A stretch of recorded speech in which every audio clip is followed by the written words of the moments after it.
What is up, my fellow comic book readers? A little bit of a different intro, but let's take a little bit of a dive into these if we can. Okay, Superman Unlimited issue 3.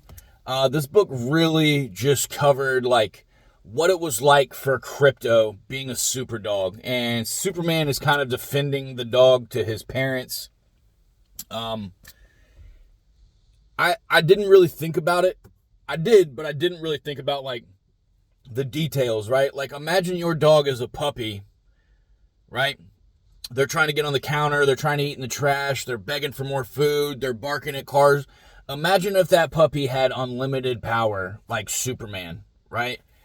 And that puppy had a way to get everything he wanted. How would you train that dog? How would you live through the puppy phase? And I don't mean live as in like he would kill you, but I mean like we have a puppy in my house and it's, a little under 2 years old. So it still has a little bit of that puppy and it's like a nuisance. You know what I mean?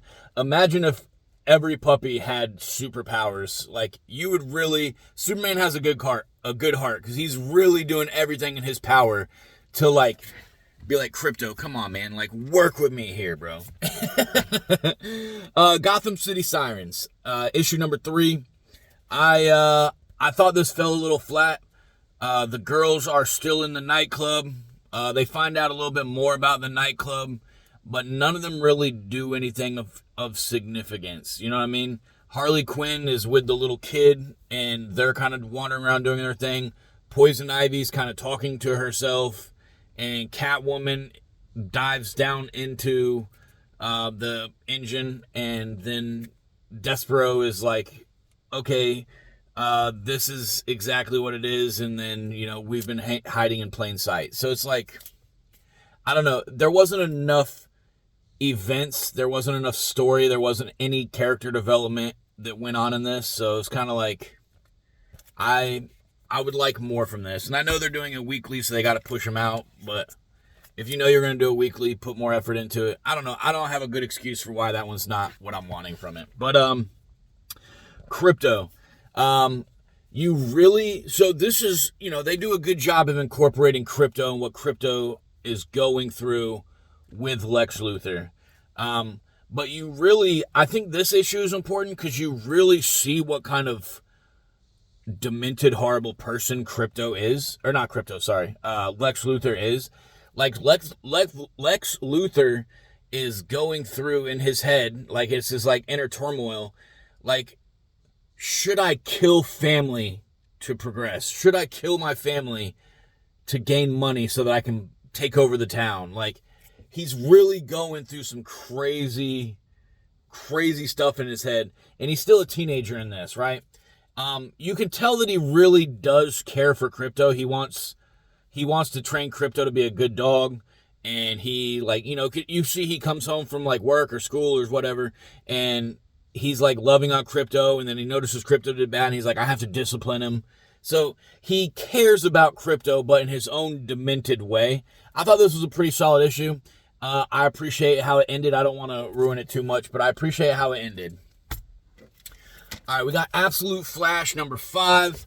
I don't know. I feel like maybe it's a little too little, a little too late. I've lost interest in Absolute Flash, if I'm being honest with you. I do appreciate, if you're a Flash fan, I think you would like this a lot more. It's not that I'm not a Flash fan, I just don't know a whole lot about Flash. So, like, they're bringing up all these characters, and they're giving them significance, or not giving them significance, they're assuming you know the significance of the characters. Kind of like all the other Absolute, but all the other Absolutes I know a little bit more about, so, like Absolute Batman, which I'll talk about in a second. I appreciate what they do with Waylon Croc. I appreciate what they're doing with Bane. I appreciate what they're doing with Dr. Arkham. You know what I mean? Because, like, I know a little bit more about Batman. But Flash, I don't really know a whole lot about. So, like, Grodd, I appreciate Wally's relationship with Grodd. I appreciate they have that mental connection.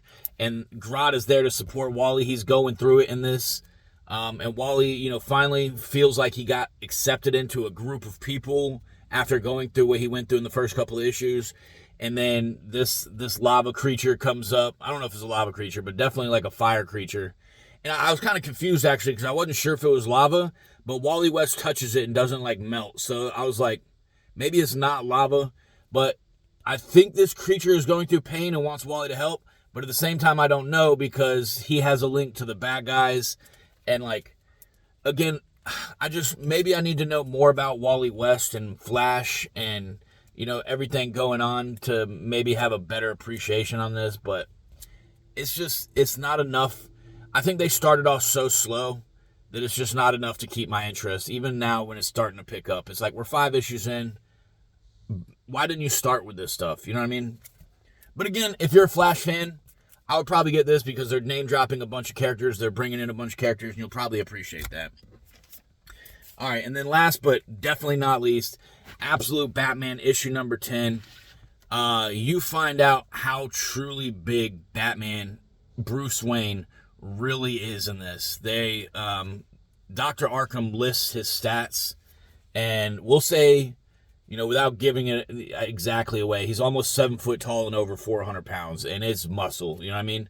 But he's getting tortured in this one, and Bane is part of the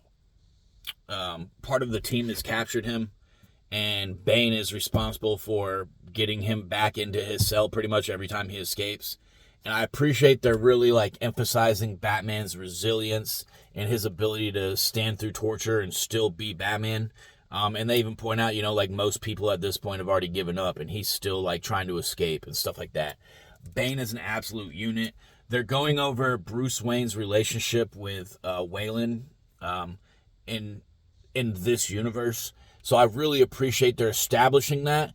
And then something happens to Waylon. I'm sure everybody, if you're reading Absolute Batman, you know, Waylon is the Croc, right? So you see him as the Croc in this, and then, you know, the Croc is like, there's some gory scenes in here of what Waylon's doing as the Croc, and then he comes over to Batman, and Batman's like, it's me, dude, it's me.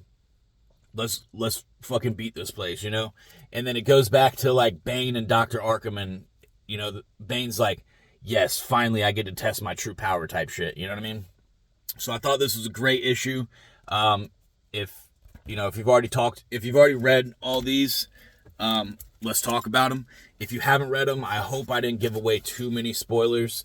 But we'll say definitely recommend if you're a Flash fan. If you're not a Flash fan, you might appreciate the cool cut. Like, the art in this is amazing.